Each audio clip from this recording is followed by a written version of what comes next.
বিসমিল্লাহির রহমানির রহিম। সালাত ভঙ্গের কারণসমূহ। সালাতের ক্ষেত্রে মারাত্মক অন্যায় হলো সালাতে অশুদ্ধ তিলাওয়াত করা। এর দ্বারা সালাত নষ্ট হয়ে যায়। মুসলিম। সালাতে নির্ধারিত জিকির ব্যতীত অন্য যে কোনো কথা যে কোনো ভাষায় বলা দ্বারা সালাত বাতিল হয়ে যায়। সালাতে সালাম কিংবা হাসির উত্তর আদান প্রদান করলে সালাত বাতিল হয়ে যায়।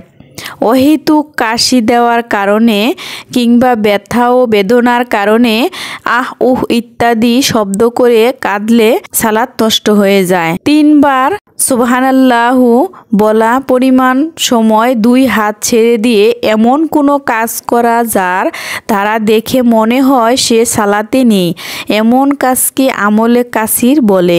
এর দ্বারা সালাত নষ্ট হয়ে যায়। সুসংবাদ শুনে কিংবা দুঃসংবাদ শুনে সালাতরত অবস্থায় কোনো প্রতিক্রিয়া ব্যক্ত করলে সালাত নষ্ট হয়ে যায়। জেনে বুঝে নাপাক স্থানে সিজদা করলে সালাত বাতিল হয়ে যায়। সালাতরত অবস্থায় দুনিয়াবি কোনো বস্তু চেয়ে দোয়া করলে সালাত নষ্ট হয়ে যায়। কোনো কিছু খেলে অথবা পান করলে সালাত বাতিল হয়ে যায়। সালাতরত ব্যক্তির সিনা কেবলার দিক থেকে অন্য দিকে ঘুরে গেলে সালাত নষ্ট হয়ে যায়।